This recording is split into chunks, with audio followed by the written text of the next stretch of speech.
sa usa ka lugar nga diin adunay usa ka gamay nga simbahan.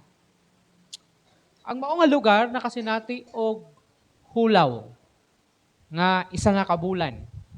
Ug tungod niya na ang mga mag-uuma, ang mga mananumay nibati og kabalaka nga basin unya og mga matay ang ilang mga tanom tungod sa hulaw.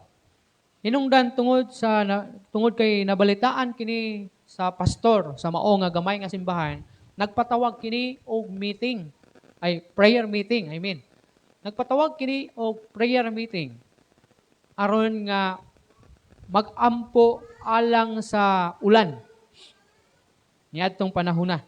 So tuod man, daghan ang mitambong sa prayer meeting.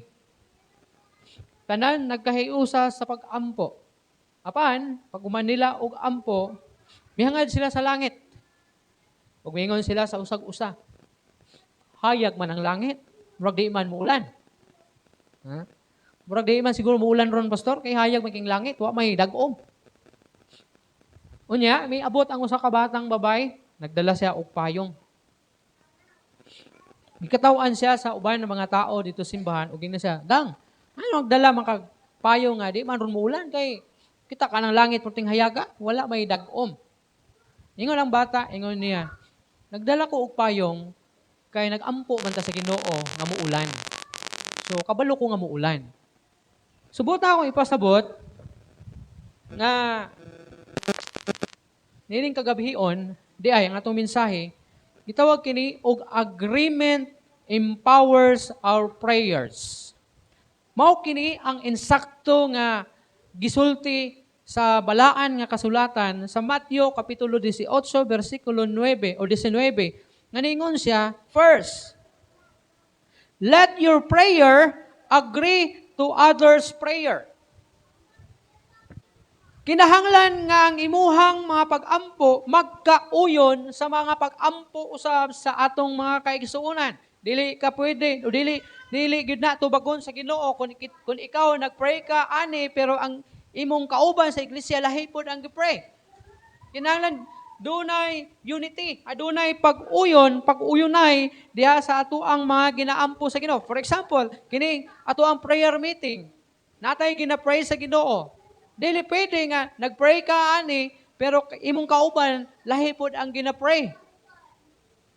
Kinahanglan mag-uyonay kita diha sa ato ang mga gipangayo diha sa Ginoo. We empower others' prayer when we agree to their prayer. For example, isa sa ato ang giampo sa Ginoo kay unta managhanta. Dapat ang ato ang prayer matag usa, mao gyud ang ato ang gipangayo sa Ginoo managhan. Dili pwede nga ang isa or duha sa atong mga kaubanan mingon ang uban nga, okay na ko ani Lord, kini ani lang siguro may kay samok man kung daghan. Ade gid tubagon sa Ginoo kay wala man mingon siya. Ang uban nagpray nga, Lord, tabangi mi nga mutubo mi, mudaghan mi. Mingon pud isa nga nagampo nga, Lord, kanang okay na siguro ning inani kadaghanon Lord basta doon nalay quality. Nagpray ka og quantity, niyang isa gipray niya quality.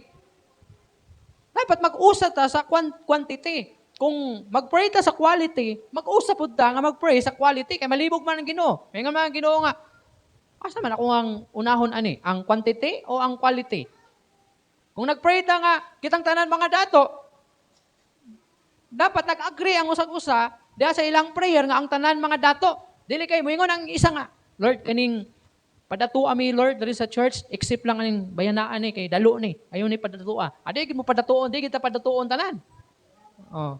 O ayaw ning tawanan ni kay kabalo na ka ni Lord, nga kung madato kini 40 kini isa ka bugoy. Basig din na ni mo simba. So mana. So dili asa pwede. Sulit, ingon pa diri, we empower others' prayer when we agree to their prayer. Agreement in prayer is a sign of unity in the church.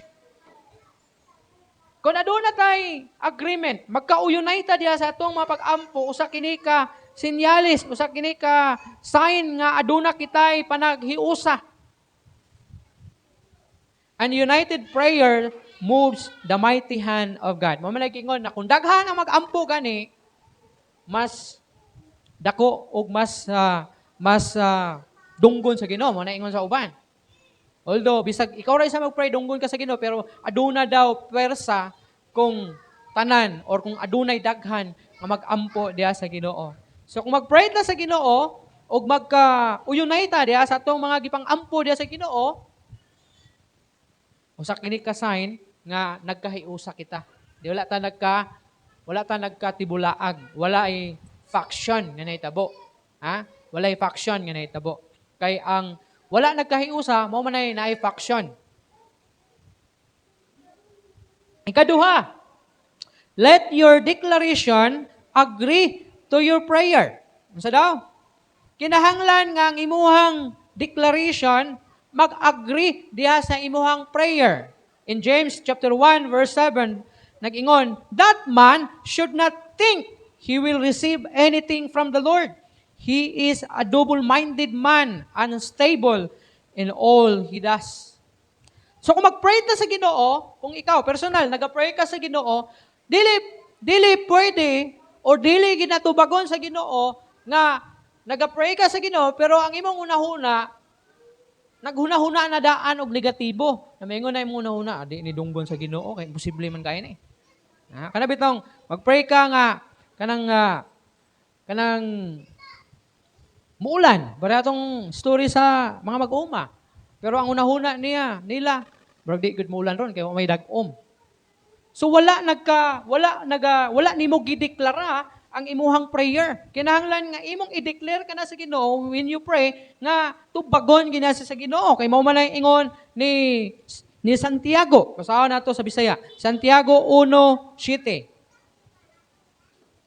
Ingon pa diriya sa 7, ingon diriya, ayaw pa hunahunaa ang maong tawo nga siya makadawat og bisan unsa gikan sa Ginoo. Usa ka tawo nga duha ang hunahuna, dili kasaligan sa tanan niyang mga pamaagi. So kinahanglan mag-uyon ang imong prayer ug ang imong hunahuna.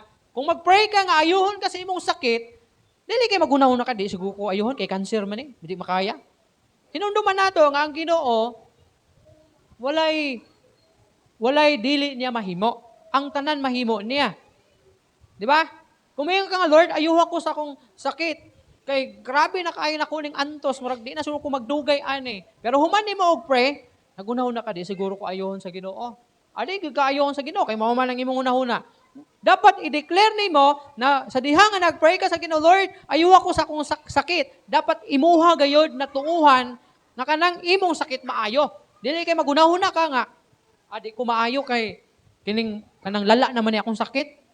Lala na. Hinumduman na to. Wala lagi dili mahimo sa Ginoo. Ang tanan mahimo sa Ginoo. Sometimes, what we utter or do not align with our declaration and prayers. Tanawa?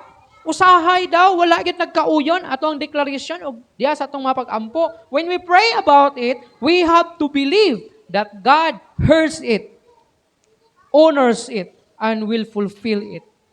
Hinumduman nato, ingon ang pulong sa Ginoo, ingon ni Propeta Isaiah, layo ka ba aron dili ka maabot sa Ginoo? O layo ka ba aron dili ka madungog sa Ginoo?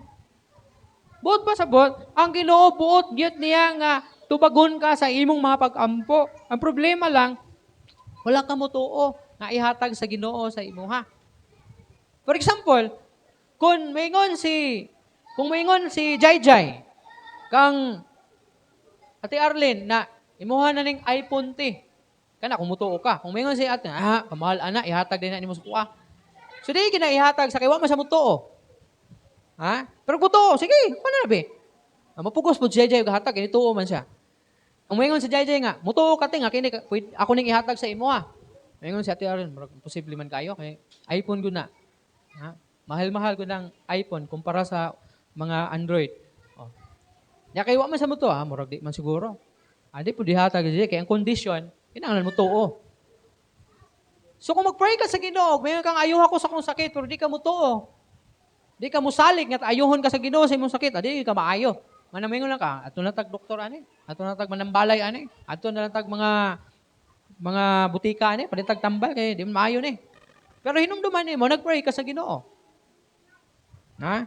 Ingon pa ang Numbers chapter 14 verse 28, so tell them, as surely as I live, declares the Lord, I will do to you the very things I heard you say.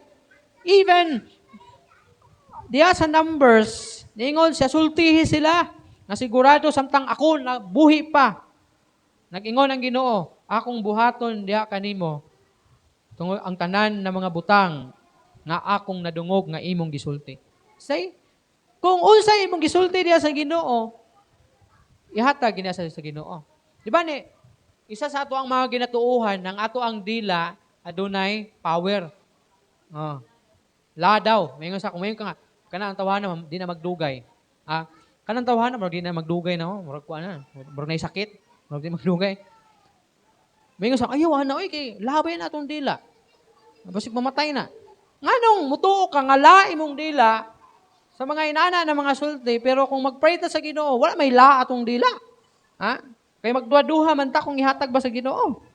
We know that God is listening. Kay balutaan na nga namati ang Ginoo when we pray, but kasagaran nato ginakalimtan na ang Ginoo nakadungog diha kanimo and kung giunsa nimo pagpakigsulti nganha kaniya. Therefore, our declaration should not disagree to our prayers. Dapat magkauyon ang imong hunahuna diha sa imong gipamulong sa imong baba. Kinahanglan usa lang ang ilahang direksyon. Now, instead, our declaration should empower our prayers. And lastly, let your heart agree to your prayer. Ganina is ang imuhang declaration. Kining ikatulo, kinahanglan nga ang imong kasing-kasing muuyon diya sa imuhang mga pag-ampo. Our prayers are useless if your heart disagree to our prayer. To your prayer. This shows that our hearts are filled with doubt. See?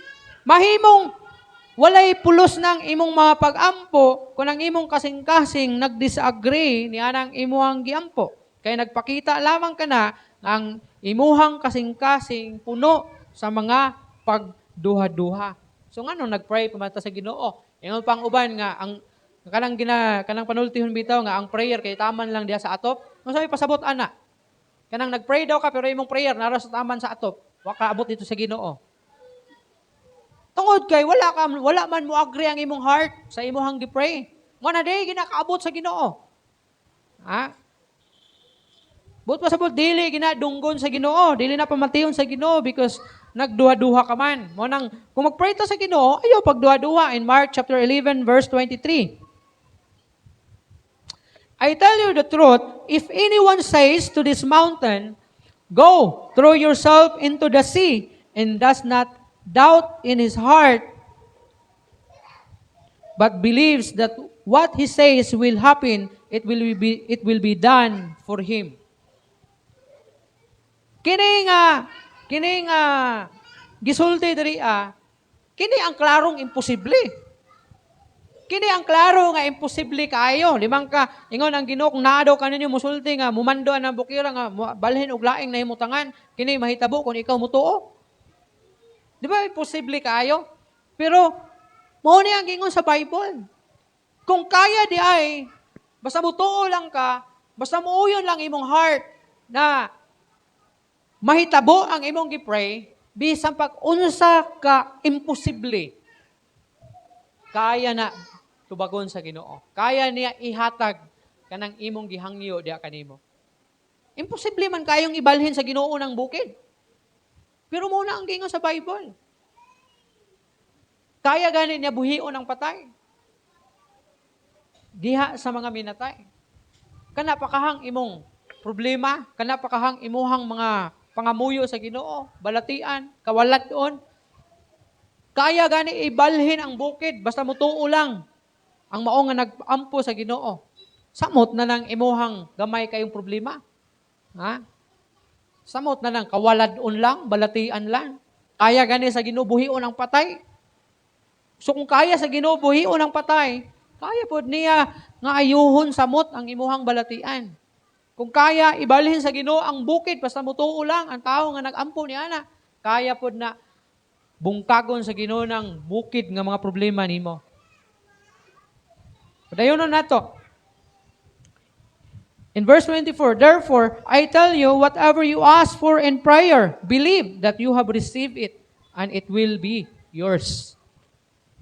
So sa bisan kinsa o bisan unsa daw ang imong gipangayo diha sa mga pag-ampo, tuhi o kini imong madawat. Ang importante lang when you pray diha sa Ginoo, tuuhan nimo nga madawat nimo na siya. I remember sa una diri sa church, sa diha nga kuan pa lang ni nag-send si JJ kanina, di ba katong sa video nga gamay pang instrument. Katong isa pa lang kabuok. Okay na ganito, arang-arang na to. Unlike atong bag-o pagi diri I remember sa una natoy kasit diri Di ba natoy nga daot, tuktukon pa nimo katong munay tape, murag gibilin to pastor basad diri siguro. Oh. Pero walay mic, kay wala may mic. Gibilin gidaman to tanan. Oh. Walay himnal. Ang gibilin nga himnal ato katong mga gisi. Ha? Pero gisi ito kay katong mga yelo dia na acquire man to nato. Pero gipangdalang pastor basad diri katong new hagi diri Pati tong pudyum. Tong inani, dala niya sa bukid. Wala to diri May mga gamit katulang kasit diri Unya akapila, wala toy guitar. Atod nga naka-acquire ko og guitar, mao to nga gihangyo na ako sa genre nya. Dugay pagay kay genre mo naanhi simbahan. Sige lang pastor. Yango-yango lang ba? Matro ko. Pero wag yun, di kan manis genre. Pataba si Rian, apil-apil na to sa nga, Antod nga dito na ni gana si genre kay nabot man to si Crystal. Pero katong dito pa pud nagamit ang gitar kay di mo kubulo mo gitar. Palit-palit ra man ko adto kay para lang na matugtog unta dire. Mo to si genre akong gitawa kay sir may kabalo mo tugtog. Di mo pud manis genre. So mo to nga seeking praise sa Ginoo. Antod nga naabot si Carla, mo na among praise sa Ginoo na during prayer meeting, ato ang praise sa Ginoo na kanang i-bless ta sa Ginoo, kanang magpadala ang Ginoo diri or panalanginan ta sa Ginoo, kapalit tag mga instruments and then manunugtog, magpadala ang Ginoo mga manunugtog, di ba? So kung naay nag-disagree adto during pag-ampo, many times no gina-pray diri naay nag-disagree adto dingon sa wala na. Saradi na simbahan na. Kaya napadalhin na kuan Ginoo. Mga mamumuhat diya. Wala na. Sirado na ron. So, because kay nag-agree ang matag usa, mituo o kanang gideclare niya, hinungdan nga na hinay-hinay, ato agad nadawat ang ato ang gipangamuyo diya sa Ginoo. Mana nga, ang uban sa inyo, nakabalik, hinay-hinay, jay nakabalik, ito, nakabalik ito ginawa man Si Dawan, ito, nakabalik mas Dawan, kaya dili man gini taga New Hope ni si Dawan, taga one way man Ni ani siya kadali, tapos nawa, kaya natug tagom. Mutong nabalik na po. Sa artisa, dili gina sa artisa, pero nabalik gid siya, nawa na sa atong pagpanarbaho niya, nabalik siya. Katong na pong minyo na po siya. Huwag ang matag-usa, na nakabalik diri ang uban nangabot diri So ang tanan tubag sa mga pag-ampo nato diha sa Ginoo. Pagbalik jay kadala siya og kuan sa kuban mo to nga naapil og tugtog. So mana grasya sa Ginoo ang tanan. Nadugang si Desiree naapil. Mo na nga tubag sa mga pag-ampo tanan aron nga magpadayon ang buluhaton ug ang matag usa kanato nahimong panalangin niini nga iglesia mutuo mo ana. Dapat butuo mo na nahimo mong panalangin aning nga iglesia. Nang naabot mo diri naabot ta diri kay di man pud ko taga diri. Naabot ta diri kay may mga purpose ang Ginoo sa ato ang mga kinabuhi. Si Carla di man pud na taga diri. So, nay katuyuan ang Ginoo. Ingon niya diri kung mag-ampo ta sa Ginoo, bisan unsa na itong pangayon sa Ginoo, basta mutuo lang ta, maangkon nato ni tanan. If our hearts are full of God's words, our hearts will agree to what we pray for. But if our hearts are full of doubts, our hearts will always disagree to our prayer. So muna para dili maka-penetrate ang pagduha-duha diha sa imong kasing-kasing, punon nimo sa word sa Ginoo. Para kung mapuno sa word sa Ginoo ang imong heart, muuyon na siya sa imong prayer. Mutuo na, mudawat na nga ang imong mga pag-ampo is kinahanglan tubagon sa Ginoo. So before mato sa to ang mga alampuanan, ang 1 Corinthians 1:10 nag-ingon, I appeal to you, brothers, in the name of our Lord Jesus Christ, that all of you agree with one another, so that there may be no divisions among you, and that you may be perfectly united in mind and thought. So kinahanglan nga aduna gitay panaghiusa para walay division nga ni kanato. Aron sa ingon ni ana, mahimong tubagon sa Ginoo atong mga pag-ampo. So kinahanglan there must be no division inside the church. There must be no division between your prayer and confession. And third, there must be no division between your heart and your prayer.